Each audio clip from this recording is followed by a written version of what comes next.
Nhau dzomanhoko 15 kubvumbi. Ndiro yonyika yokupemesa mari yowana zviri nani.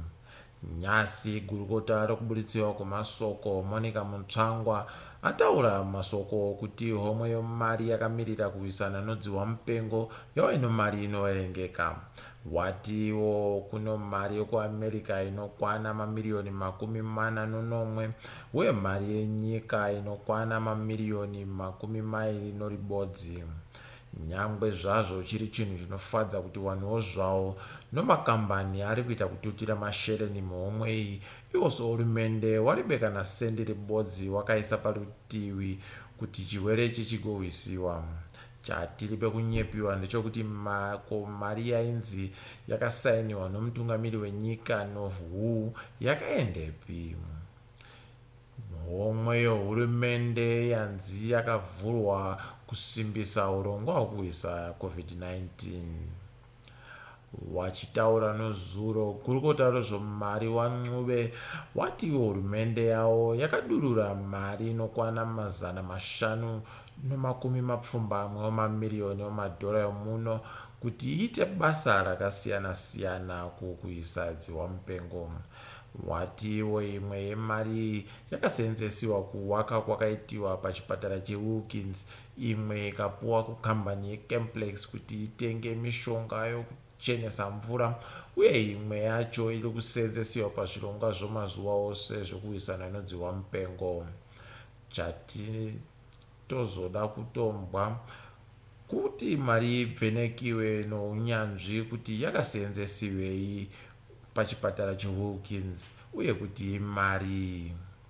Musangano unoshanda wakazvimirira mukusimudzira upenyu hwevanhu weOxfam wobatsira vagari vomuHarare nomvura. Sezvo mvura iri kusaika, sangano riri rakaita chirongwa chokugopa mvura kuvagari voguta riri. Mvura yakabatsira vanhu vazhinji vanogara kuHatcliffe, Mubudiriro pamwe neWarren Park, uye kwaiva kutosvika zviuru 40 nokuraudzira. Kutadza kupa mvura kuri kuitiwa neguta reHarare ndiko kwasimudza boka riri kuti rimire pamukaha kuitira kuti vanhu vawane mvura. Dzepasi rese. Nyasi kuseni pasi rese rafuma umbwa waTrump wachiti wauya kumbovhara homwe yavo kuboka reWHO. Waripomera mhosva yokugotetekera zvese zvinoreketiwa noChina, wakati harina kubata nyaya yechirwere yechidziwa mupengo.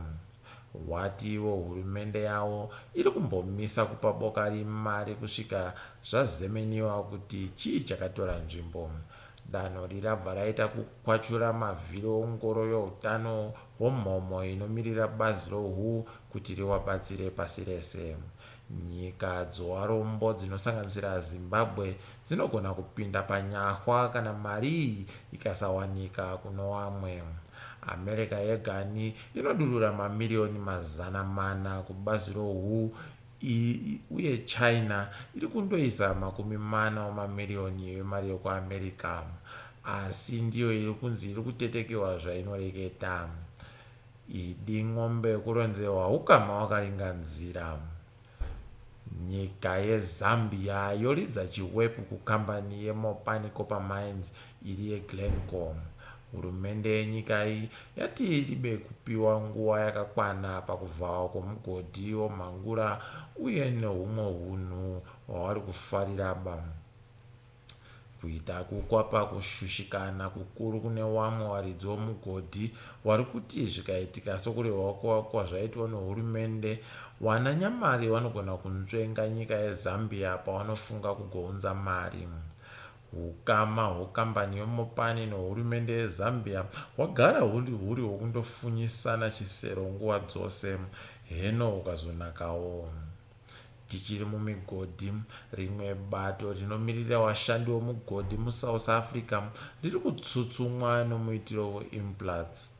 Bato reNUM rati riribe kubvunziwa pakarongiwa neImplats kuti itande kuchera mugodhi ipokare.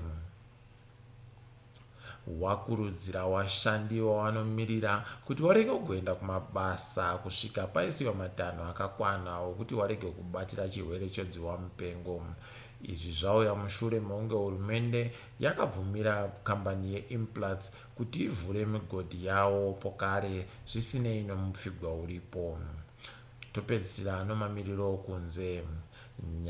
Nyika yose mangwana ichange yakadekara uye kupisa kuchatambira pakati pemadhigiri 17 kusvika pa20 tinotenda nokutetekera kwenyu. Musave zvakanaka. Ndine Mhandu weonhau.